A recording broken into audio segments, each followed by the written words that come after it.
I think you have to hold it a couple seconds. Is this good? Yes. Yeah. Okay. I think we're good. Yeah. And this part, it doesn't end up showing on the live stream, but we'll get this load. Whatever we can load, we'll load after the fact. Okay. So, okay, great. I was 35. Yep. Okay, there we go. Yes, sir. Yep, it's live. Go ahead. Hi, everyone. My name is Deanna. My pronouns are she, her, hers, and I am an admissions counselor at the University of Minnesota. I'm also the coordinator for African and African recruitment. I do not want anyone to think just because I'm the coordinator of African and recruitment doesn't mean I only talk to Black students. I am here to service all students and happy to answer any questions that you have about the school in general. So we only have a little bit of time today. So I'm just going to give you all a quick overview of the school, and if there's any questions that you all have that maybe I can show you all on the screen or make it easier for you, I will be happy to do that. So the University of Minnesota has 8 admitting colleges within the university. So think of the university as an overarching thing, and there are 8 colleges within the university. So when you apply to the University of Minnesota, you would apply for one of the 8 colleges within the university, and you will also have an option to pick a major as well. So, and on the application, you are able to put up to 2 different majors. So when you apply, take that into consideration because they're the same majors offered sometimes in different colleges. They just have a different lens of how we focus on that pathway. So we also have over 900 different student organizations on campus. So whatever you're interested in, we have it, and if we don't, we can give you the resources to help get them started. Also, when you apply for the application, when you do the application, you're automatically applying for admittance into the University of Minnesota scholarships and our honors program. So there's no separate application that you have to fill out to be reviewed for honors or scholarships. For students who apply earlier in the school year, if you receive admittance into the university, you may not receive your scholarship information until about March. That's when we send the majority of that information out, so we don't do like the package deal if you get your admittance letter and your scholarship information. So if you don't receive anything immediately, it's not because you did something wrong, we have different timelines for different things. So we would send it to you or send you an email notifying you that it's online and available. Did anyone have any questions about the university, about deadlines, applications, or anything like that? Yes.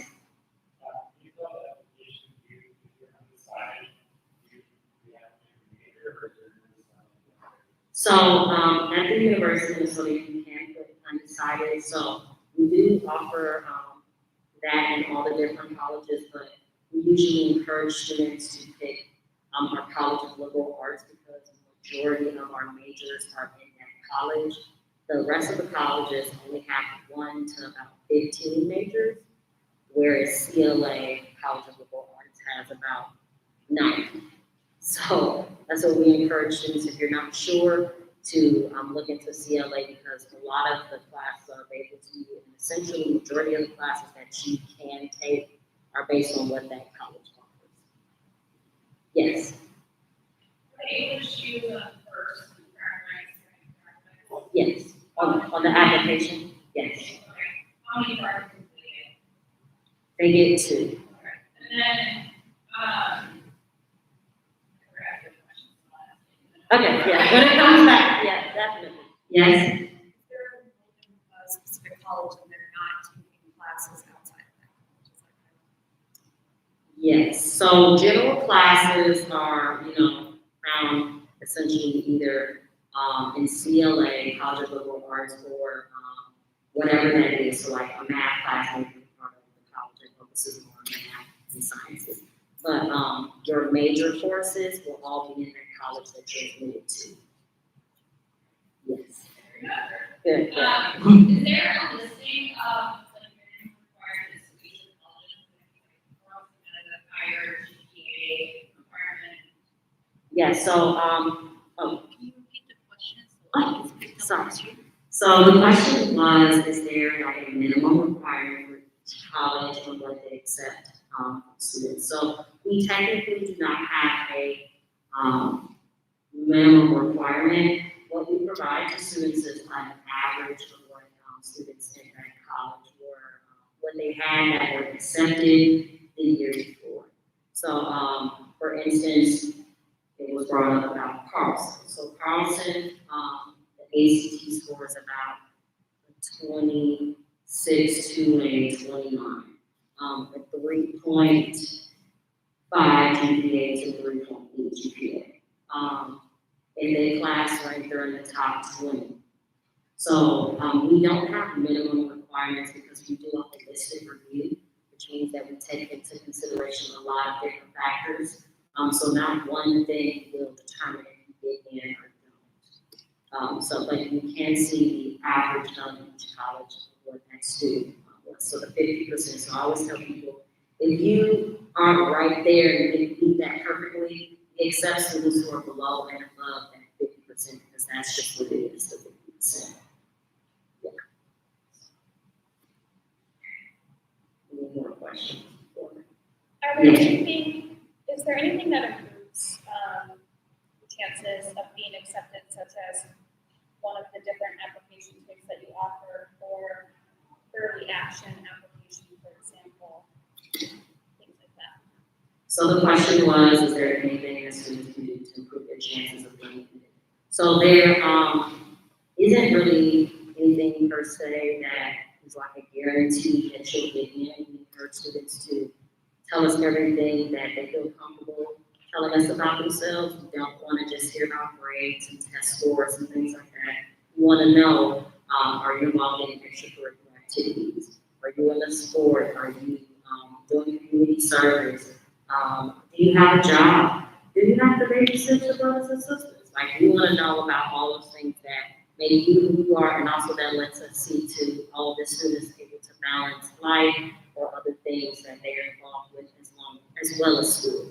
At the University of Minnesota, we really encourage our students to be involved. We want students who will be involved. So we want to see all of that.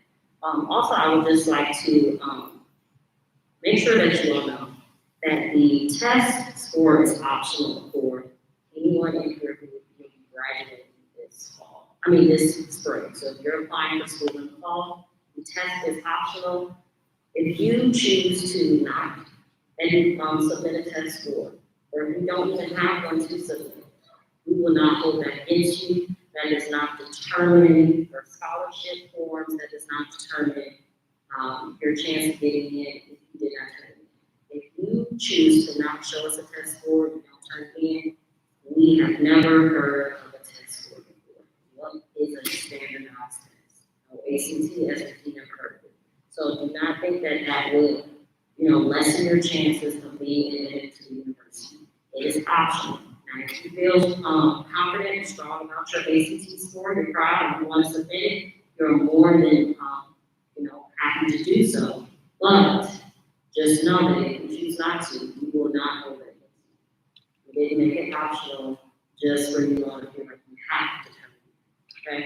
So definitely, I encourage students, if you have taken it recently and you're waiting for the score, you'll be getting it. So you have that power now to wait and see what your score is before you make that decision, and you have the right to do that.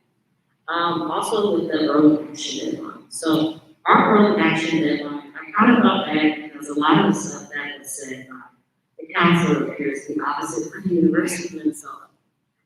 So our early action deadlines do not strengthen your chances of being admitted. So we have 3 deadlines, November 1st. Okay, there we go. November 1st, and if you submit your application by November 1st, you'll get something by the end of December, maybe around January. If you do the December 1st deadline, that is our second one, we'll hear something by, mid to late February. And then if you do the January 1st deadline, we hear something by the end of March. So that's the only thing that it determines, when you'll get a response. Our application is open now, so you can do that. And the earlier you turn it in, the earlier you get, a response. But it does not make your chances better. If you don't use flexibility unless you turn your application in after January 1st, because then we're having to determine students based on what space we have. So you get to get straight A, perfect student, top of class, valedictorian. But if we don't have space, we can't accept it. Okay. So, second hand first.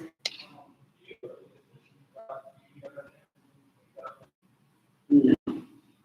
Yeah, if you ask about this return application, it really doesn't mean you have to go to change. So it's the same, if you turn it in on November 1st or January 1st.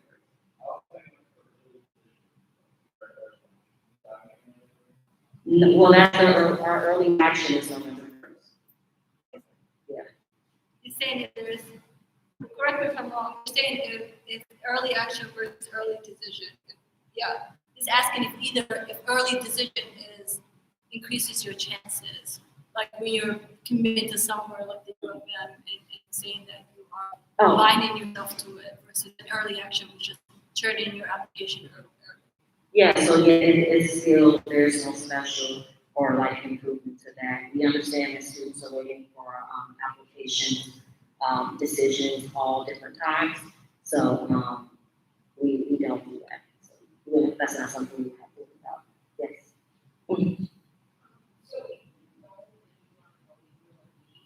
Okay. Yes.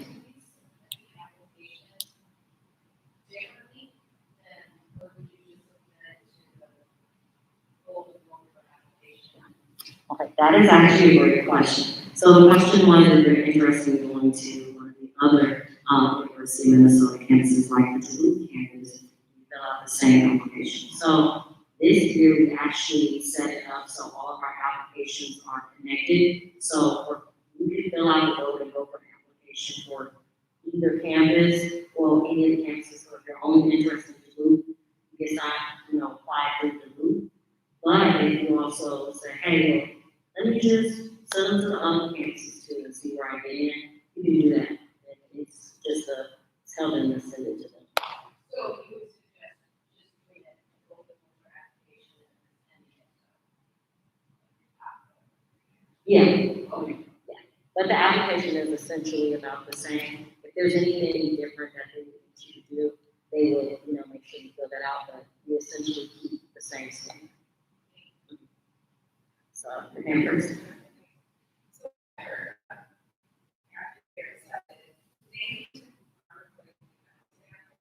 No. Okay.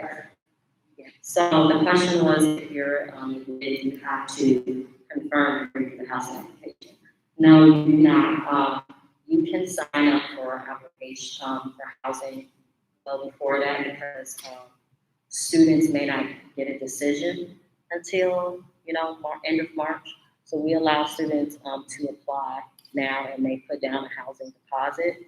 And anyone who would be an incoming freshman, we encourage you to, and you should have you'll have a decision by then. So we encourage you to do the housing application by May 1st because we have a freshman guarantee, but only if you put your housing application in by May 1st. Yes. So the application will open in November. And also too, today is September 30th, I'm sorry. I think that I should remind everyone, please fill out the FAFSA. It is important. I know, some people are like, it's a lot of work. You may have heard other students talk about the struggles of trying to do the FAFSA with their parents and their family members. And while it can be a lot, I too, me and my brother struggled doing the FAFSA. But at the University of Minnesota, all of you as Minnesota residents, we do have scholarships that we have specifically for Minnesota students, and they're need-based. And like there's a Promise scholarship that if your family makes $120,000 or less, there's a scholarship that you can get for all 4 years. But if we don't know how much you make. I hate to say that because it sounds like we're being in your business, but if we don't have proof of, who has it and need, then we can't provide it to you. Yes. So you're talking about the option if they are not in sooner, they have a higher likelihood of getting their first choice in. Yes, but it's more, there's a lot of things that we take into consideration, like if someone has a roommate, that they already have, or if they just, if they're wanting to be placed more by, their classes. We also have living learning communities called LLCs, and they're based on like different interests that students have or different colleges that they're a part of. But yes, it can help your chances, but more than anything that matters is like the deadline that you want to remember as well. Also, know that's not refundable. The housing deposit, yes. So, I'm so sorry. Got the coffee and totally forgot. Yes. Is there any benefit for the different applications, the Golden Gopher application versus the common app? Any benefit, pros and cons, or whatever it is? So the question was, is there any benefit to the Common App or the Golden Gopher, which is our personal application at the University of Minnesota? So the Common App versus Golden Gopher, I wouldn't say like it's gonna help any chances or anything. It's just more preference. So the Common App, allows you to apply to multiple schools at once. So that's just one fee. If you do the Golden Gopher, you have to pay our separate fee for the application. Also, was everyone here interested? I just realized the mic is coming on. Oh, okay, so I said that the Common App, you can apply to different schools, it's one fee, whereas the Golden Gopher, you'll have to pay a separate application fee. But just know that with the Common App, there are different things that the Common App requires that we don't require. And so we'll receive that information, it's just we don't review it. So just like I said, with the test scores optional, the Common App is going to make you do a essay, maybe 1 or 2 essay questions, because a lot of schools require that. We don't. So we just, again, what's an essay? Same thing as a test score. What's a test score? Okay. One last, well, I'm sorry. You had a question? Did you still have a question?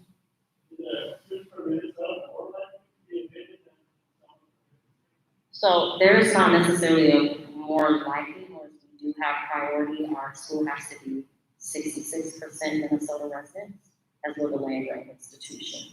So we definitely take into consideration that students are here, but it's not, again, not a make or break thing. Yes, we also, want students from all over as well. Yes, that's my last question.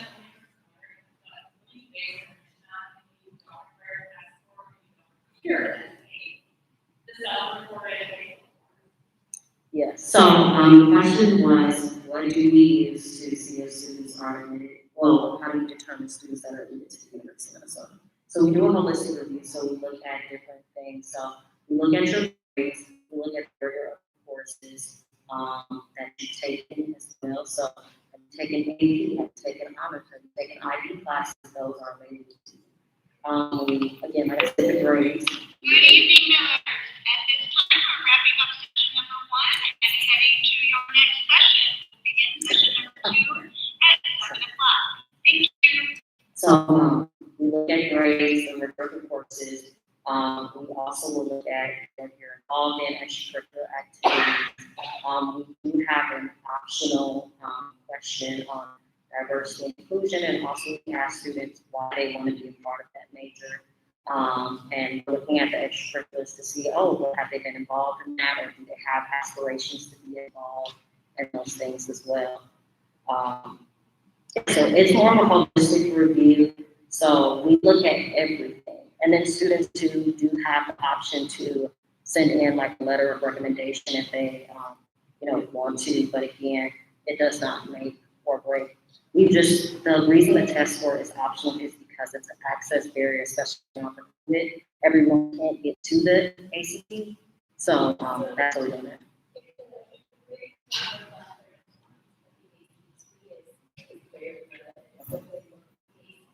Yes. Yes. Yes, yes. Well, and that's what, if you feel strong and, you know, it's a problem score, then we encourage you to submit it. It's just optional, we want to make sure. Yes, if you say, yeah, we have on the application that says, do you want us to see your test scores, yes or no? So you just, hit yes. Yeah. Yeah, so we'll take everything that is sent to us and take into consideration. Yeah, this has to, I think this has to really be the last one. Yes.